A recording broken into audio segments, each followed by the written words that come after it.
kegiatan gereja selama sepekan.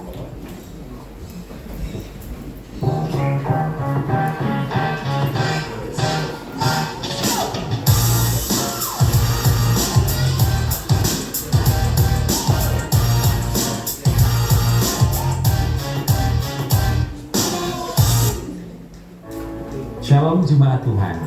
Berikut informasi kegiatan gereja selama sepekan. Hari Rabu, 29 Mei, diadakan ibadah WDI pada pukul 10. Dilayani oleh Ibu Gembala Pasca Yolanda dari GBI Fatmawati. Hari Jumat, 31 Mei, diadakan Fellowship Night.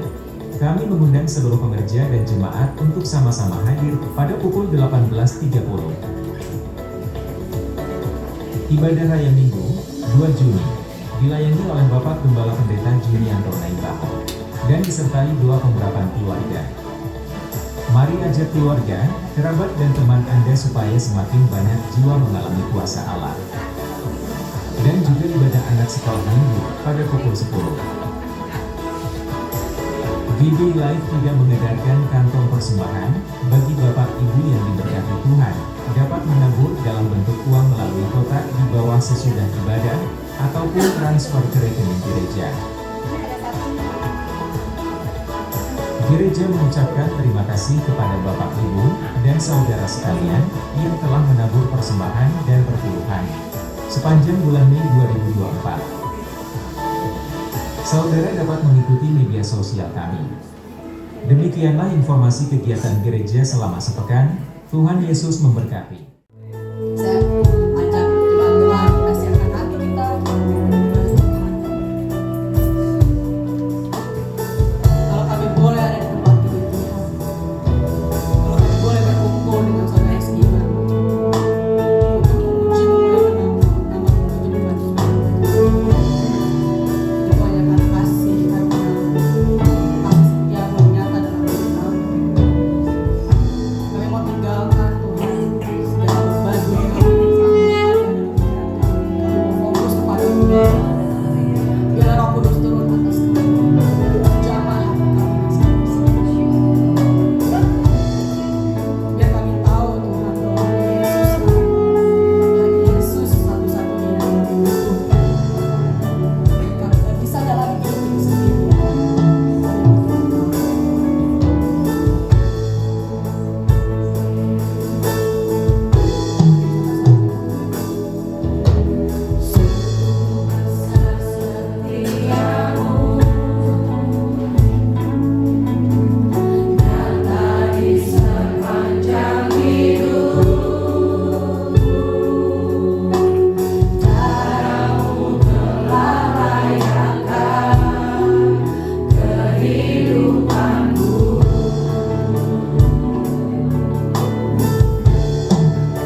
besar dan layak dipuji Tuhan. Tak henti-hentinya roh kami, jiwa kami, tubuh kami memuji menyembah-Mu Tuhan. Dan kami bersyukur Tuhan buat pagi hari ini Tuhan, menjelang siang ini Tuhan kumpulkan kami di tempat ini. Kami tahu bukan kebetulan Tuhan, tapi ini anugerah-Mu Tuhan, kemurahan-Mu Tuhan. Kami boleh bersama-sama dengan teman-teman kami, dengan jemaat GBI Live Tuhan, bersama-sama memuji menyembah-Mu. Thank you Lord, terima kasih Tuhan, terima kasih buat kasih-Mu. Dan kalau sebentar kami akan mendengarkan sebagian dari firman-Mu. Mari Roh Kudus, Engkau yang hadir di sini, Engkau yang mengurapi kami semua Tuhan, Engkau yang berbicara lewat bibir hamba yang gak ada apa-apanya Tuhan, tapi biar Tuhan nama-Mu sendiri dimuliakan Tuhan. Terima kasih Bapa, kami siap mendengarkan firman-Mu Tuhan, dan biar Roh Kudus, hadirat-Mu yang ada di tempat ini sampai nanti berakhir ibadah ini. Di dalam nama Tuhan Yesus Kristus, kita yang siap mendengarkan firman Tuhan, sama-sama kita katakan amin. Silakan dulu Bapak Ibu sekalian. Thank you, terima kasih buat teman-teman Praise and Worship, luar biasa ya. Shalom semuanya, Bapak Ibu sekalian ya. Apa kabar? Luar biasa. Apa kabar sekali lagi? Luar biasa. Haleluya. Mantap, memang Tuhan kita luar biasa ya. Ya, baru kali ini saya ada di GBI Live ya. Puji syukur, ini merupakan kehormatan buat saya untuk bisa melayani Tuhan bersama-sama dengan teman-teman GBI Live di gereja ini. Saya perkenalan dulu dah ya. Kita nggak tahu siapa ini gitu ya. Nama saya Hengki. Saya tinggal di Bogor. Saya melayani di GBI Danau Bogor Raya. Beberapa kali Pastor Anda melayani di tempat kami. Kami sangat diberkati oleh Pak Junianto, dan kami bersyukur kalau juga kita bisa sama-sama melayani Tuhan. Ya, saya kali ini datang bersama-sama dengan keluarga saya, dengan istri saya, dengan anak saya yang pertama, anak saya kedua nggak ikut ya. Tapi puji Tuhan kalau kita bisa kenal sama-sama, kita tahu bahwa ini hanya pemurahan Tuhan saja. Amin. Ya, terus sekilas perkenalan saya. Jadi bulan ini di GBI Live ada tema besar. Apa ya temanya? Dekat dengan Tuhan. Betul ya? Betul ya? Dekat dengan Tuhan. Ya. Boleh saya tanya Bapak Ibu sekalian yang punya anak kecil di bawah 7 tahun? Bisa angkat tangan? Yang punya anak kecil? Ada di sana, ada keluarga muda. Shalom keluarga muda. Anak saya udah gede, jadi udahlah. Lupa rasanya dulu anak kecil di mana ya. Tapi please enjoy Bapak Ibu, karena anak kecil kalau di bawah 7 tahun, di bawah 10 tahun, wah benar-benar enjoy aja deh dengan mereka ya. Oke. Jadi kalau anak kecil di bawah 7 tahun, saya yakin mereka ini nggak pernah mereka pikir nanti saya makan apa ya, ataupun nanti bubuk di mana ya, atau bulan depan SPP saya dibayar nggak ya, nggak tahu. Mereka nggak kenal itu ya. Kenapa? Mereka dekat dengan papa mamanya. Mereka tahu dan mereka kenal. Pokoknya kalau ada papa mama gua beres. Kenapa? Mereka tahu bahwa papa mamanya, bapak ibunya bisa diandalkan. Nah itu. Maka itu kenapa Tuhan Yesus pernah berfirman ya, jadilah seperti anak-anak kecil, karena mereka adalah empunya kerajaan Allah. Itu tadi contohnya. Mereka benar-benar mengandalkan orang tuanya, yaitu Allah Bapa kita di sorga. Ada amin? Ya. Ya, karena mereka mau mengenalkan orang tuanya. Next. Pagi ini sebelumnya. Jadi saya berikan tema khotbah saya adalah Get Closer and Enjoy. Kita mendekat dan kita bersukacita. Ya. Nanti saya akan jelaskan kenapa kok bisa enjoy gitu ya. Oke, next. Yakobus 4 ayat 8 mengatakan, mendekatlah kepada Allah dan Ia akan mendekat kepadamu. Tahirkanlah tanganmu, hai kamu orang-orang berdosa, dan sucikanlah hatimu, hai kamu yang mendua hati. Di terjemahan bahasa Inggrisnya lebih jelas dan lebih menarik gitu. The nearer you go to God, artinya semakin kita mendekat sama Tuhan, kan? The nearer God will come to you. Lebih lagi Tuhan akan mendekat kepada kita. tetapi ada alasannya dan ada syaratnya, yaitu clean your hand, bersihkan tanganmu, ya. Kamu yang berdosa, clean your mind, bersihkan pikiranmu, you waivers. Nah, ini waivers ini penting sekali ternyata. Waktu saya merenungkan ayat ini, saya bandingkan dengan yang bahasa Indonesia. Kalau di bahasa Indonesia dikatakan mendua hati, itu dikatakan waivers. Apa sih waivers-nya? Kalau diterjemahkan bahasa Indonesia, waivers ini adalah bimbang atau ragu. Nah ini, Tuhan bilang kan di firman Tuhan, kalau kamu bimbang seperti ombak yang kesana kemari dan nggak mendapat apa-apa. Maka itu kenapa di sini dikatakan sebelum kita bisa mendekat kepada Tuhan dan sebelum Tuhan mau mendekat kepada kita, jangan sampai kita mendua hati. Means apa? Kita harus percaya sama Tuhan, ya kan? Tuhan bisa mendekat kita bisa mendekat ke Tuhan, tetapi belum tentu loh Tuhan mau mendekat kepada kita. Kenapa? Karena ada hal-hal itu yang kita belum bereskan. Apa sih hal itu? Artinya sebenarnya apa sih? Dosa. Seperti Tuhan Yesus waktu dia disalib, dia bilang kan, Allahku ya Allahku, mengapa engkau meninggalkan aku? Kenapa? Karena semua dosa ditimpakan ke Tuhan Yesus. Artinya apa? Kalau kita ada dosa, Tuhan nggak mau mendekati kita, nggak bisa dia. Kenapa? Tuhan benci kepada dosa. Ah, Pak, saya nggak selingkuh kok. Saya nggak punya istri dua. Saya nggak ngerampok, saya nggak membunuh. Iya, tetapi kalau kita bimbang, kita ragu sama Tuhan, artinya kita sudah mulai melakukan dosa. Amin. Kalau kita sering khawatir, Tuhan bilang apa? Jangan khawatir. Kita mulai loh masuk ke dalam dosa. Amin. Kalau kita di kantor seringkali kita berbohong, seringkali kita korupsi waktu. Ya kan kadang-kadang kan pareman gitu ya, korupsi waktu dikit-dikit lah. Di kantor kelihatan kerja, kelihatan kotor tapi nge-game gitu kadang-kadang. Tapi di sini nggak ada, saya yakin ada. Amin. Luar biasa semuanya. Haleluya. Oke, ya. Nah, artinya apa? Kalau kita mau mendekat ke Tuhan sih kita bisa mau mendekat ke Tuhan, tapi belum tentu Tuhan bisa mendekat ke kita loh. Belum tentu mau. Ya kan? Ada hal-hal di mana Tuhan mau mendekat ke kita. Pertanyaannya adalah, kenapa sih kok pentingnya Tuhan mendekat ke kita? Kita mau mendekat sama Tuhan, bisa aja. Tapi kalau Tuhannya nggak mau mendekat sama kita gimana? Ya kan?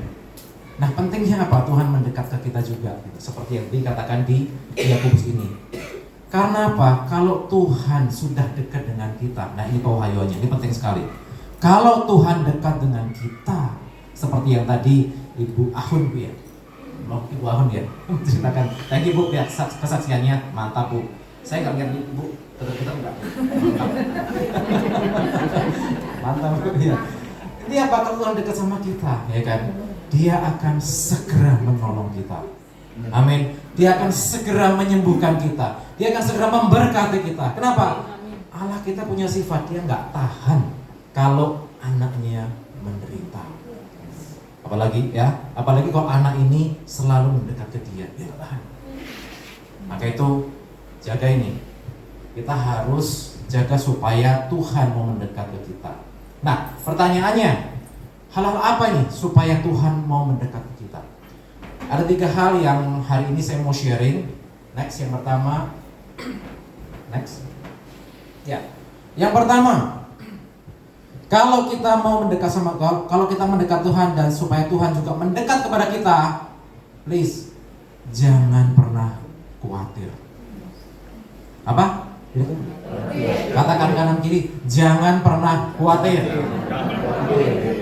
Amin. Kenapa? Karena Tuhan berfirman, ya kan? Di Lukas 12:22 dikatakan, Yesus berkata kepada murid-muridnya. Siapa di sini murid-murid Tuhan? Kita percaya sama Tuhan, kita sudah dibaptis, kita sudah mengaku Tuhan Yesus sebagai juru selamat kita. Kita adalah murid-muridnya. Dan Tuhan berfirman, karena itu aku berkata padamu, janganlah khawatir akan hidupmu, akan apa yang hendak kamu makan, dan janganlah khawatir pula akan tubuhmu, akan apa yang hendak kamu pakai. Ya, Di Petrus juga dikatakan 1 Petrus 5:7, serahkanlah segala kekhawatiranmu kepadanya sebab ia yang memelihara kamu. Ada amin? Wait. Khawatir sebenarnya kenapa kok disebut dosa? Nah, ini yang menarik. Kalau kita khawatir sih boleh lah. Tadi saya juga berangkat dari Bogor, sebenarnya agak khawatir juga. Bukan agak, memang khawatir. Khawatir apa kalau terlambat? Kalau terlambat, kata Pak Kris, kalau terlambat repot nih Pak. Babinya nggak ada yang makan nanti. Katanya ada bakmi babi di sini enak gitu loh. Jadi jangan terlambat Pak. Yes, oke, siap. Jadi saya tadi khawatir, maka itu saya berangkat agak bagian. Tapi apakah saya dikuasai kekhawatiran? Enggak juga.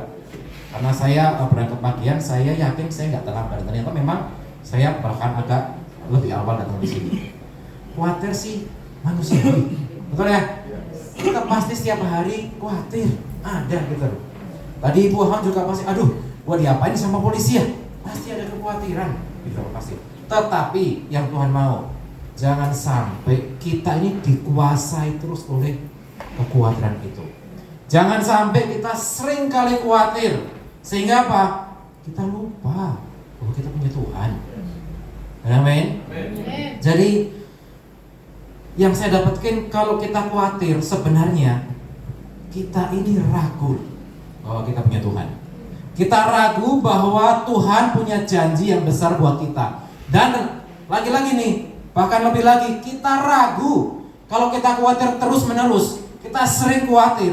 Sebenarnya apa? Satu hal yang sangat bahaya. Kenapa Tuhan bilang ini dosa yang serius? Khawatir ini.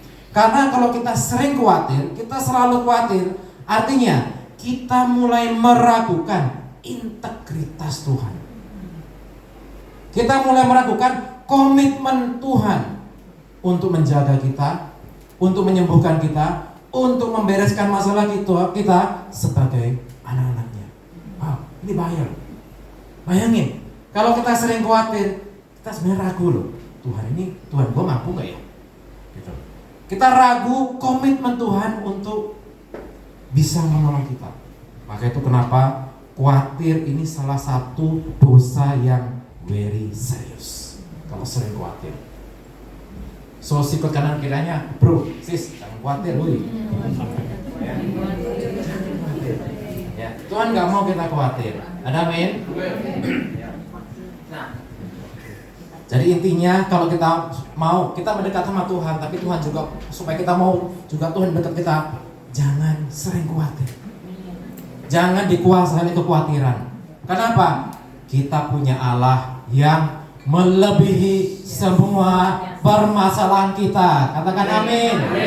Ya, oke, haleluya. Nah, poin yang kedua, selain khawatir, ya kan? Seringkali secara nggak sadar kita ini menyalahkan atau blame atau komplain. Nah, ini ada gambar, ya kan? Ada dua orang di situ, dua anak. Yang dua orang, satunya adalah beggar ataupun pengemis ataupun juga di jalanan, dia nggak punya duit, nggak punya makanan. Yang satunya pakai dasi, pakai jas parlente, ya kan? Tapi ternyata kedua-duanya ini adalah bersaudara, kakak adik, yang sama-sama punya papa yang alkoholik, yang papanya pokoknya sering minum-minum akhirnya sering mabuk, ya kan? Yang satunya struggle menghadapi kehidupan, ya kan? Dia nggak punya makanan, nggak punya baju, nggak punya rumah. Yang satunya adalah bisnis yang sukses, bisnismen yang sukses. Waktu masing-masing ditanya, ya kan? Kenapa kok kamu kakak beradik, ya kan? Tapi kamu kenapa kok jadi pengemis? Oh iya, karena papa saya alkoholik. Papa saya sering mabuk. Maka itu karena papa saya sering mabuk, saya juga sering mabuk. Bibit, bebet, bobot, kata bahasa Jawa katanya, ya kan? Buah nggak akan jatuh terlalu jauh dari pohonnya. Papa gua alkoholik, ya gua alkoholik. Papa gua sering mabuk, gua juga sering mabuk. Akhirnya apa? Nggak punya duit. Duitnya dipakai buat mabuk-mabukan. Yang satunya, Papa kamu alkoholik, kenapa kok kamu jadi bisnismen yang sukses? Dia cuma bilang gini, papa saya alkoholik, papa saya pemabuk, sering pukulin kita. Saya nggak mau seperti papa. Saya mau merubah hidup saya, dan pasti saya bisa gitu. Kenapa? Hidup saya milik saya. Hidup saya bukan bergantung orang tua saya. Jadi, mana yang kita mau pilih? Mau blaming ataupun komplain atau menyalahkan apapun juga, orang tua, keadaan kantor, bos yang kejam segala macam, atau kita mau melangkah, mau berubah. Semuanya bergantung kepada kita. Iya, gua dilarikan di keluarga yang miskin, papa gua sakit-sakitan, diabetes, jantung, apalagi prostat, kanker, bla bla bla. Ya gua ya pasti sakit juga. Apa ya? Pokoknya menyalahkan semua keadaan. Oh iya, gereja gua, waduh orangnya payah gitu. Nyalain keadaan. Atau satu lagi melangkah, enggak, gua punya Tuhan yang hebat, gua punya Tuhan yang hidup, gua pasti bisa berubah. Jadi jangan menyalahkan keadaan. Jangan pernah komplain. Kenapa? Karena Yesaya 55:8-9 mengatakan, sebab rancanganku bukan rancanganmu, jalanmu bukan jalanku. Demikian firman Tuhan. Seperti tingginya langit dari bumi, demikianlah tingginya jalanku dari jalanmu. Tuhan punya rancangan yang dahsyat buat kita semua. Amin. Ya kan? Sekarang bergantung kita sebenarnya. Kita mau nggak meresponi rancangan Tuhan? Kalau respon kita, iya Tuhan, gua sih tahu rancanganmu tinggi, rancangan besar, tapi bokap gua payah Tuhan, gitu loh. Jadi ya gua akan nggak jauh-jauh dari orang tua gua. Ya karena bos gua memang seperti itu Tuhan, nggak bisa maju-maju, nggak naik gaji gua. Padahal Tuhan bilang rancanganku lebih besar dari rancanganmu, rencanaku lebih besar dari rencanamu. Now it's time untuk kita, waktunya jangan menyalahkan keadaan. Kalau kita nyalahin keadaan terus, kita di situ terus nggak maju-maju. Amin. Ya, jadi hati-hati. Jangan sampai kita menyalahkan keadaan. Yang kenapa? Keadaan ini kan bukan kita yang melakukan ataupun yang merencanakan, tapi kondisi. Tapi hidup kita sendiri yang merencanakan. Kita tergantung dari kita sendiri. Ada kata-kata yang menarik. Kita nggak bisa melarang burung terbang di atas kepala kita, ya kan? Tetapi kita bisa menghalau burung itu kalau dia buat sarang di kepala kita. Jadi semuanya bergantung sama kita. Jangan menyalahkan kondisi. Amin. Nah, poin yang ketiga, next. Supaya Tuhan juga mau mendekat sama kita, ya kan? Selalu bersyukur. Katakan bersyukur. Karena bersyukur ini penting, ya kan? Filipi 4:6 dikatakan, janganlah hendaknya kamu khawatir. Lagi-lagi Tuhan ngomong jangan khawatir. Berkali-kali loh Tuhan ngomong jangan khawatir. Tapi kalau kita terus-menerus khawatir, sebenarnya apa? Kita nggak percaya sama firman Tuhan loh. Amin. Hati loh, ya kan? Tuhan ngomong jangan khawatir, tetapi nyatakan segala hal keinginan kepada Allah dalam doa dan permohonan dengan ucapan syukur. Tuhan, aku bersyukur Tuhan, hari ini masih bisa ke gereja. Amin. Aku bersyukur Tuhan, masih bisa bekerja walaupun bosnya parah Tuhan. Tapi kamu bersyukur masih bisa digaji, ya kan? Kamu bersyukur Tuhan masih bisa makan Tuhan, walaupun sekarang harga naik terus. Bersyukur.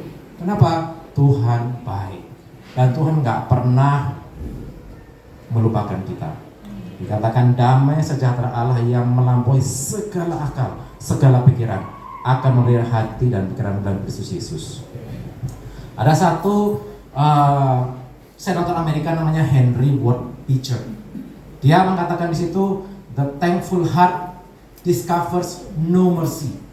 Kalau kita nggak ada rasa syukur, kita nggak dapat belas kasihan. But the thankful heart, hati yang selalu bersyukur, akan menemukan setiap jamnya. Kalau setiap saat kita bersyukur, akan mendapatkan heavenly blessing, berkat dari surga. Amin. Dan ini yang dikatakan oleh salah satu senator Amerika yang dia saat itu juga sangat anti dengan namanya perbudakan, gitu. Ya. Dan dia cuma mengatakan pada budak-budak itu, bersyukurlah, just bersyukur. Karena apa? Tuhan baik. Amin. Jadi kalau kita sebagai ortu, ya kan, sebagai orang tua nih, sering dengar anak kita setiap hari komplain, setiap hari marah-marah, anak kita setiap hari merengek-rengek, gimana perasaan kita? Gak nyaman kan ya? Waduh, gue punya anak ini salah kali ya, anak siapa sih ini? Padahal anak dia sendiri sih, ya kan? Pasti ya kita nggak enak perasaan. Tapi kalau kita setiap hari anak kita bersyukur, papa, mama, thank you ya, makasih ya diantarin sekolah ya. Daddy, mami, thank you ya buat makanannya. Wah, makasih Tuhan, makasih, enak sekali. Papa, mama, terima kasih pagi ini dijemput sekolah. Terima kasih kami masih bisa bubuk dengan nyenyak gitu. Kalau anak-anak kita thankful, gimana perasaan kita? Saya yakin kita sebagai orang tua, aduh, makin sayang sama anak kita. Amin. Sama dengan Bapa di surga. Kalau kita sering komplain, sering blaming, hati-hati ya. Kadang-kadang kita doa pun bisa-bisa kita nyalain Tuhan loh. Tuhan, ini gimana sih Tuhan? Kok nggak beres-beres? Tuhan tolong dong. Bisnis gua nggak beres-beres sih Tuhan. Tolong dong. Masa Tuhan nggak bisa tolong? Kita bisa doa seperti itu loh. Hati-hati loh. Kita komplain sama Tuhan, ya kan? Tetapi kalau kita bersyukur, setiap hari kita bersyukur, Tuhan terima kasih, pagi hari ini aku bisa ke gereja. Terima kasih Tuhan, aku masih bisa makan. Terima kasih Tuhan, walaupun pesawat gua delay Tuhan, tapi terima kasih masih bisa minum Starbucks Tuhan. Terima kasih Tuhan, terima kasih, walaupun gaji gua gak naik-naik, tetapi Tuhan tetap pelihara. Karena apa? Ada tambahan bonus. Amin. Artinya kalau kita bersyukur terus, ya kan, Tuhan akan berkati kita berlimpah-limpah. Amin. Ada 3 hal yang penting yang tadi. Kalau kita nggak pernah worried, khawatir, artinya sebenarnya apa? Kita mendekat kepada Tuhan. Karena apa? Kita nggak worried, kita mendekat sama Tuhan. Kalau kita nggak komplain, nggak menyalahkan orang, artinya kita mengenal Tuhan. Oh iya, Tuhan gua ini rancangannya gede, nggak mungkin dia biarin gua. Dan kalau kita always thankful, kita give thanks, kita bersyukur, sebenarnya kita mulai nempel sama Tuhan. Saya sebutnya 3M. Kita mendekat kepada Tuhan, kita mengenal kepada Tuhan, dan kita menempel kepada Tuhan. Amen. Saya akan closing firman Tuhan hari ini dengan satu kesaksian. Saya ada satu kenalan, ada satu anak Kristen, ya. Dia normal, pintar, cerdas, dan dia ranking terus. Tapi dan dia normal. Tapi waktu dia umur sekitar 14 tahun, waktu umur youth ya, SMP, dia ada kecelakaan dengan angkot, ketabrak angkot. Dia jatuh, akhirnya dia jatuh kebentur kepalanya, dan singkat cerita dia buta. Dia buta, benar-benar buta, nggak bisa melihat apa-apa. Dan dokter bilang ini susah nyembuhinnya, karena pas syarafnya putus. Gitu. Waktu itu. Ya kan? Jadi anak ini dia kesel, dia komplain, dia marah-marah sekali, karena dia anak dari keluarga Kristen, anak keluarga saya. Dia marah kepada Tuhan. Tuhan, kenapa? Apa salah gua? Gua pinter, gua nggak nakal. Kenapa gua sekarang gua buta? Dia nyalain orang tuanya, nyalain keluarganya, nyalain angkotnya, nyalain dokternya, dia nyalain. Akhirnya ujungnya apa? Dia mau bunuh diri. Karena apa? Dia frustasi. Dulu gua bisa baca, bisa ngerti macam-macam, sekarang buta sama sekali. Bayangin, buta sama sekali nggak bisa lihat. Ya kan? Jadi akhirnya ujung-ujungnya dia mau bunuh diri. Mentornya bilang, mentor youth-nya, oke, kalau emang kamu sudah mau bunuh diri, Oke, cuma satu permintaan saya. Sebelum bunuh diri, doa dulu. Mana ada yang orang bunuh diri suruh doa dulu. Tapi dia suruh doa. Dan waktu dia doa, dia cuma dengar satu kata. Ada satu kata bisikan halus yang dia dengar, cuma bilang, I love you. Aku sayang sama kamu. Kata-kata itu merubah hidup dia. Dia nggak jadi bunuh diri, dia mulai menerima keadaan dia yang buta. Dia mulai menerima keadaan dia, dan dia buta sampai sekarang. Dia menerima keadaannya, dia mulai belajar mengampuni, dia ampuni keluarganya, dia mohon ampun sama Tuhan. Kalau dia marah-marah, dia komplain, ya kan? Dia mulai baca huruf Braille. Dia belajar huruf Braille, dan pertama kali dia bilang, yang dia pertama kali belajar huruf Braille adalah apa? Alkitab Braille. Dia cari itu. Gua mau balik ke Tuhan. Dia mulai mengampuni semuanya, bahkan supir angkot, dokter diampuni semuanya, dan dia belajar Alkitab Braille. Singkat cerita, dia nggak hanya belajar Alkitab Braille, dia juga belajar gimana ya gua tetap bisa WhatsApp, gimana ya gua tetap bisa komputer, bagaimana ya gua mau trading saham. Dan saat ini setiap hari dia baca Alkitab, setiap hari dia bersyukur. Nah ini kuncinya. Dia waktu itu share sama saya, cuma satu Pak Ingri, setiap hari saya cuma satu sekarang ini, bersyukur sama Tuhan deh. Kenapa? Saya nggak jadi bunuh diri, dan saya bersyukur saya masih bisa hidup, masih bisa makan, walaupun kagak bisa lihat tapi masih bisa dengar. Dia bersyukur. Dan sekarang dia dipakai Tuhan luar biasa. Dia nggak hanya baca Alkitab huruf Braille, dia juga berkhotbah. Dia nggak hanya belajar komputer, dia juga menjadi konsultan komputer untuk anak-anak tunanetra. Lalu dia juga jadi konsultan trading saham buat anak-anak tunanetra dan bisu tuli. Wah, itu luar biasa. Beberapa hari yang lalu saya sempat masih WhatsApp dia bisa WhatsApp. Saya TikTok WhatsApp ya. Dia jawab juga. Karena apa? Dia kerjasama, akhirnya dia bisa ciptain aplikasi buat tunanetra buat WhatsApp. Bukannya amazing? Dan hidup dia menjadi berkat buat para tunanetra, buat para bisu tuli. Next silakan. Orangnya ini, saya baru ketemu, namanya Jeffrey. Dia sekarang sekeliling dia dari Makassar. Dia juga punya anak didik di Bekasi, di Bogor, di Jakarta, di Bali. Dia memberkati dan dia mengajar para tunanetra. Jangan putus asa, jangan mengasihani diri. Kamu tunanetra tapi bisa dipakai Tuhan. Kamu bisu tuli tapi kamu masih bisa melihat. Kamu tunanetra tapi masih bisa dengar. Pakai itu untuk kemuliaan Tuhan. Dan sekarang ini diberkati. Kalau nanti mau lihat IG-nya, ada IG-nya namanya Pelita Netra. Saya support dia, setiap bulan saya komit support dia untuk pelayanannya. Kenapa? Saya lihat dia komit. Untuk apa? Untuk tetap nempel sama Tuhan setiap hari. Tiap hari dia bilang, hampir tiap hari dia kasih kesaksian sama saya. Kemarin dia bilang, wah puji Tuhan Pak, syukur Tuhan. Wah syukur Tuhan Pak. Kemarin saya bisa memberkati anak-anak bisu tuli dan tunanetra di Ambon. Mereka sekarang semangat lagi Pak untuk tetap bekerja, untuk tetap melayani Tuhan. Wow, bukannya itu hebat.